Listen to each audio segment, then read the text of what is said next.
Hi everyone, good evening and welcome to India Investor Week, where we put the spotlight on startup and the pre-IPO playbook. I'm Avan Dabash. So on today's show, we are going to tell you how and where to invest in the exciting world of startups and pre-IPO investments. How should you go through potential opportunities? How exactly does it work if you want to invest in a startup? What are the major risks? What is the regulatory landscape? And how can you invest confidently in these emerging businesses? And for this, we have special guests who will be joining us on the show. We have Pranav Haldea, who's MD at Prime Database Group, and we've also got Arjun, Vaidya, the co-founder of V3 Ventures. We'll be dividing it up into talking about investing in startups as well as pre-IPO investments. So let's begin then by welcoming Pranav Haldea first up on the show. And Pranav, thank you so much for taking time out. Just to basically put things into perspective, pre-IPO investing is essentially buying shares of a private company before it goes public via the IPO and, of course, the eventual listing on the bourses. And I'm sure a lot of investors have questions in terms of how these stocks are issued, how one can really participate and be a part of that story. So thank you for joining in. And let's begin by talking about the fact that it's now open to all investors, because previously it seemed like only the high net worth individuals or institutional investors could invest in the pre-IPO stage. So tell us, how can a retail investor go about it? Are there any prerequisites? Well, there is a parallel market which runs for pre-IPO or rather unlisted companies, where various companies across sectors which are potentially looking at an IPO anywhere a year to 5 years from now. There's a parallel market and parallel brokers who are present for that. Of course, that comes with a set of risks. This market is not regulated. So retail investors need to be extremely careful and wary of which broker they are going through. The other risk, of course, is these companies never going public. In which case, retail investors may end up stuck with the paper which is not very liquid. So those are some of the risks which come, if one is looking at investing in at this stage. Of course, as we know that with higher risk comes higher returns. So typically, you've seen that in case you are able to enter at this stage, then potentially your returns at the time of IPO can be supernormal as well. We now welcome on board Arjun Vaidya. He is the co-founder of V3 Ventures. Arjun, let's talk about investing in startups, because that sure is risky business. A lot of companies don't actually make it, and losing a lot of money is a possibility. But let's understand how investors should go about it if they want to invest in startups. So my first very obvious question, can a retail investor invest in a startup? What are the prerequisites and what is needed from an investor? Yeah, I think from a sort of regulatory perspective, retail investors can invest in startups. Usually, the minimum amount that I have seen people start with is about 2 to 3 lakh rupees. That happens through angel networks or various Cat 1, Category 1 angel sort of alternative investment funds, AIFs. So direct entry onto cap table doesn't happen. But this is sort of a gateway into startup investing. From there, these people are able to get their hands wet, dip their feet into some amount of investments. And then eventually, if they so choose, they can go deeper at larger amounts and eventually go directly on cap table. Yes, and there's also another route where private companies issue stock. So how exactly can investors participate here? Well, mostly it is, the secondary market which is in operation here. So existing shareholders of companies who, for whatever reason, are looking at an exit would, tend to offload their shares through this market. So let's say, a private equity investor may have invested in a company with an intention to go for an IPO in a 5 years period. That hasn't materialized for a whole set of considerations, and now the investor may be looking at an exit. And since an IPO is not happening, and maybe some of the other routes like a secondary sale may not be feasible as well. Such an investor may approach a broker to offload his stake in this unlisted securities market. Sure, but are there platforms that investors can use, and are there any other unconventional ways to invest? We've seen the likes of creation of platforms like Venture Catalyst, Let's Venture, which are more angel networks now that syndicate capital. And off late, you've also seen the creation of sort of democratized networks and democratized sort of funds as services like RTAF, Angel List, or Infinite Club. Those allow people sort of tech-driven platforms where they can actually assess various deals and then eventually choose which ones to invest in. So I think we are moving to a place now where there are no sort of guarded arrangements where only certain amount of people get access to this asset class. You've seen IPOs of startups now attracting the larger segment of consumers into wanting to angel invest and so or startup invest, and so you're now seeing more democratized ways to get into the asset class. Absolutely. And is there some sort of minimum corpus or minimum amount in mind that an investor should have before they decide to invest in a startup?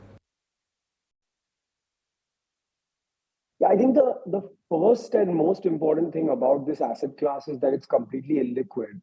And so what I recommend to most people about this asset class is there is very high level of risk and low level of liquidity. So if you hit one of the park, you can make 20x, 30x.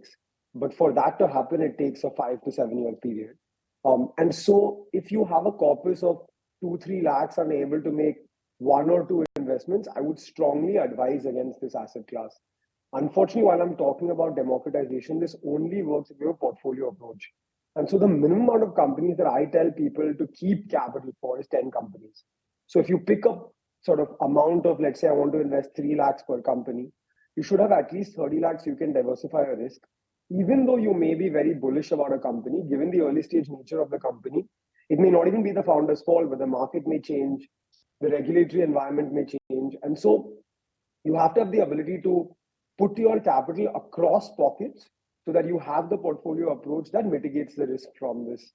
I think the other thing about this asset class is that given the level of risk, there is obviously a high level of return possible as well, but there is a high level of risk. And so your core capital of your core portfolio should be kept for safer asset classes.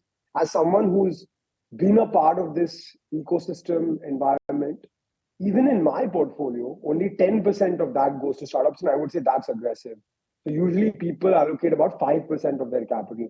That's another thing to keep in mind. While you see a lot of excitement, a lot of news, a lot of media towards this, it's important to understand the risk associated with this asset class, especially if you're doing it as a part of your portfolio when you're not doing it as a professional. And how do pre-IPO investors actually monetize their holdings?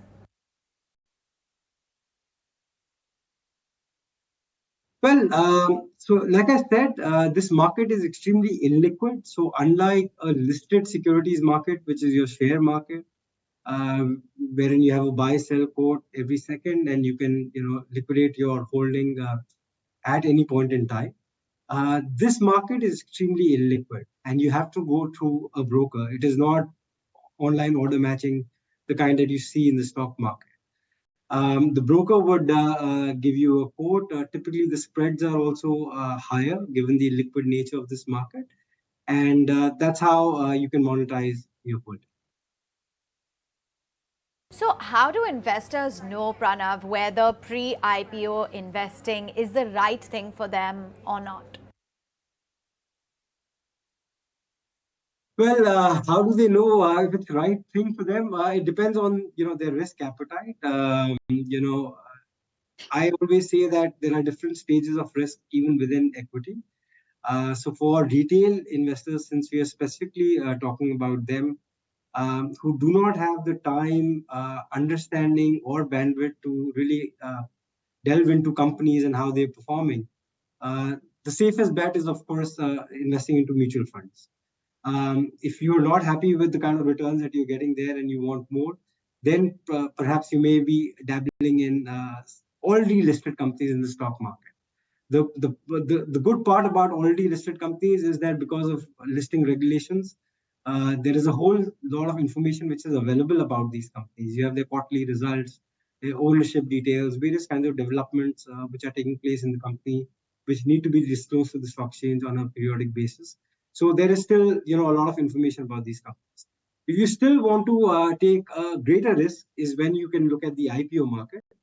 The reason I say it's even riskier is because there is a huge amount of information asymmetry as far as these companies are concerned. You only have the offer document to go by. The price as well, in terms of price discovery, it is something which has been decided by the company in consultation with the bankers and on the basis of various roadshows that they may have undertaken. But there is no wider price discovery that you find in the secondary market. So hence, the risk is even higher in the IPO market. And then, I would say that beyond that is, unlisted securities market, where, little information, because obviously there is no public disclosure which is being made, because for such unlisted companies, there is no regulatory requirement for them to make any kind of regulatory filings on public platforms. So there is little information. There's a lot of speculation, whether the company will IPO or not. If so, at what point in time it will IPO. So if you have that kind of risk appetite and also the ability to hold for the long term, because it may not be liquid immediately, then you may consider this market.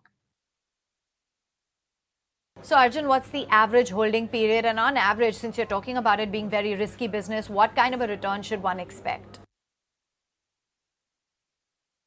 So I think from a holding period perspective, the minimum you can look at is 5 years. There may be certain circumstances, like in my portfolio, there are a few companies that I got out in 1.5 or 2 years, but those were acquisitions of the company. They don't come so often. So the minimum period you should look at is 5 years. But if you look at the history of the asset class over the last 20, 25 years that we have in India, it's more than 7 years as well. From a return perspective, if you're taking this level of risk, you should be able to beat benchmark, or you should want to beat benchmark. And so minimum of 25% IRR is what you should look for in this asset class, but it takes time. And what is the average holding period, and what kind of returns on average can an investor expect? Well, to be honest, there is, very little disclosure about companies which are getting traded in this market. There are a select few brokers who operate in this. So, there would not be any kind of data which is available in terms of what the average holding period. But, just to give a couple of examples, there have been, I've been offered a particular company which has been, in the pipeline for an IPO for close to 10 years. It's still not filed with Sebi for, approval. So it could go on for as long as that. If you're luckier, then it might be much lower. And are there risks when it comes to pre-IPO investing? Can you walk us through them? Well, with firstly with the IPO investing, I always say that firstly, investors need to be absolutely aware of what strategy they are coming in with. With IPOs, are you coming in only for a listing gain, or are you coming for the long haul? As the recent Sebi study has also shown, a majority of investors are actually looking at only coming in from a listing point of view. And look, if that's your strategy in a secondary market which is as bullish as the one that we have right now, the chances of getting a listing gain are significant. And hence you can flip your security on the listing day. If you're of course coming in for the long haul, you need to study the company, its fundamentals, how the sector is performing, what kind of financials it has, how does it fare on the governance parameters, who are the promoters, who are the board of directors. You need to do that kind of analysis. And the other part of it is the valuation. So if you're coming in for the long haul, not only do you need to study the company, but then you also need to study the valuation at which it's coming in. And an easy metric to go by is typically looking at already listed peers of that company, in case that sector has already listed companies, and seeing what valuation multiples they are trading at. So these are things that investors need to look at for an IPO investing. And as far as pre-IPO is concerned, of course, all of these factors still are true. The other additional risk factor is illiquidity, as I alluded to earlier. So you need to be ready that company may not get listed at all, and you may not also be able to liquidate whatever shares that you buy. And data really stands out when it says 9 out of 10 startups are going to actually fail. So what do investors really need to keep in mind, and what are the major risks that are involved? Does this data really hold true? Look, I think that number of 9 out of startups fail is a number that's been around for a very long time.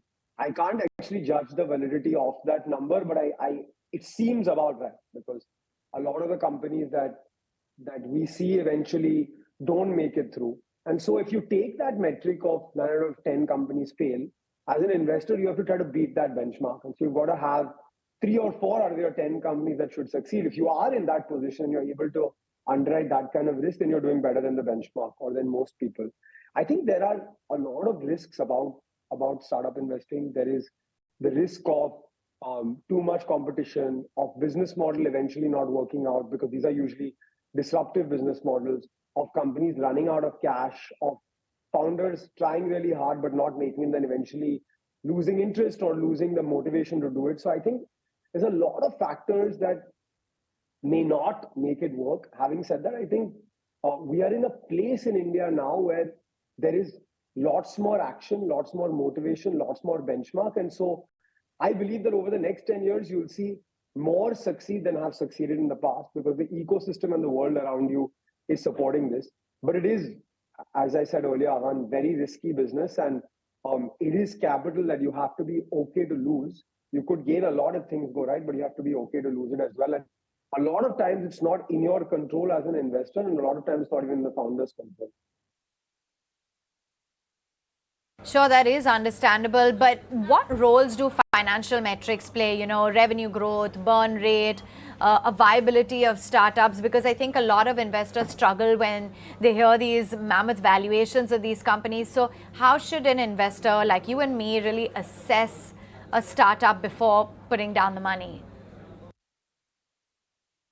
Look, I think valuation in early stage companies is both an art and a science.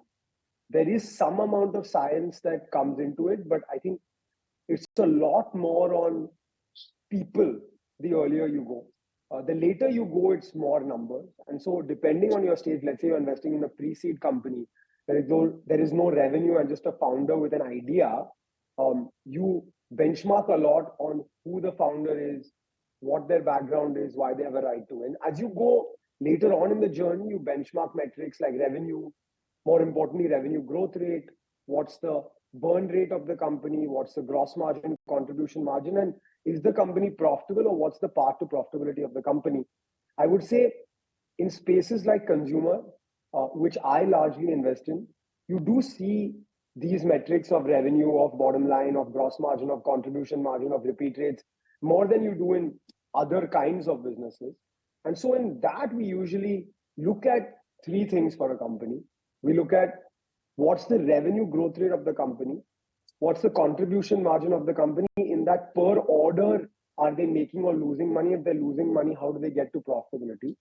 And more importantly, then what's the implied valuation of the company? Usually at the early stage, you don't value these companies on profit because they don't display profit or enough profit. And so we take a multiple of sales depending on the stage of the company, on the industry of the company, anywhere between 3 to 6 times sales.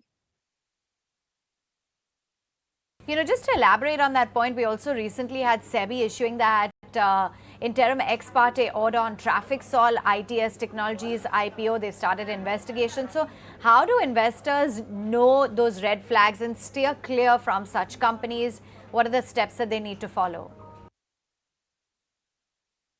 Well, with equity or with any kind of investing, there is firstly a risk of equity, and then there is a risk of fraud, which is also something which you've seen here in India. So, of course, whenever you're doing any kind of equity investment, you need to be prepared that the company may not perform. It may go out of business, it may lose market share, and that's a risk that you kind of take. The other is the risk of fraud. Without getting into this specific company, the details which are coming out with some of the companies which got listed on the SME segment have not been particularly flattering. And you've seen this in the past as well, that, in a kind of a bullish market that you are in right now, and the number of IPOs which are getting launched, you do find some miscreants coming in and trying to take advantage of such kind of momentum by raising money from gullible retailers. The only way to safeguard yourself from such kind of issuers is to again pick up the offer document, spend some time, and go through it. What is the promoter's track record? Who's on the board of this company? What are the products and services? Who are the key clients? Who are the key vendors? What do the financials look like? What is the profitability of this company? Is the ownership wider, or is it concentrated in the hands of few? So these are, 101 of finance. But what you do find is that in these kind of markets, investors are only looking to make quick bucks, and these fundamentals get pushed to the backside. So my only advice would be to go back to the basics and study all these factors before placing. And how is the regulatory landscape when it comes for pre-IPO investing? Well, I would not be aware of anything in the offing. This is kind of a market which is run by a few select brokers and operators. I do not necessarily see Sebi coming into this, because Sebi specifically is focused on the listed space. Neither do I foresee, the ministry looking at, this space. I think there was a sort of big regulatory milestone for the early stage investing ecosystem in the abolition of the angel tax.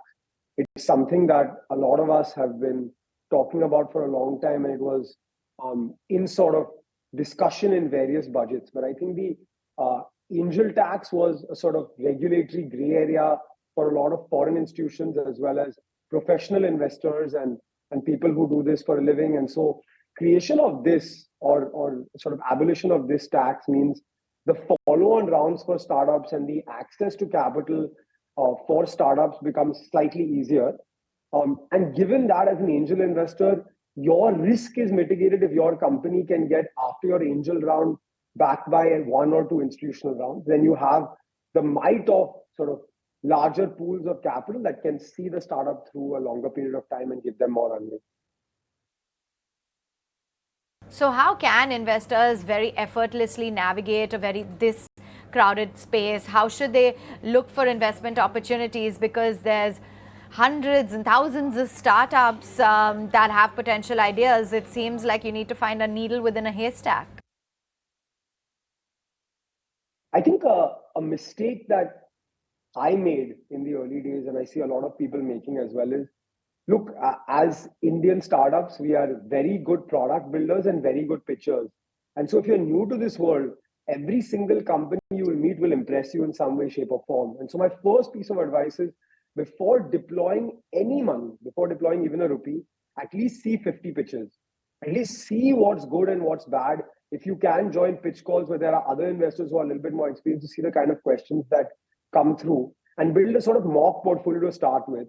Then start deploying capital so you know what's out there. And the second thing is, look, there is asymmetry of information in this world, in the early stage world, and much more than in the public equities world. And so you've got to build your network and learn from people who have done it before, not in a transactional way, obviously, but build those relationships so that you can add value and then they can add value back to you.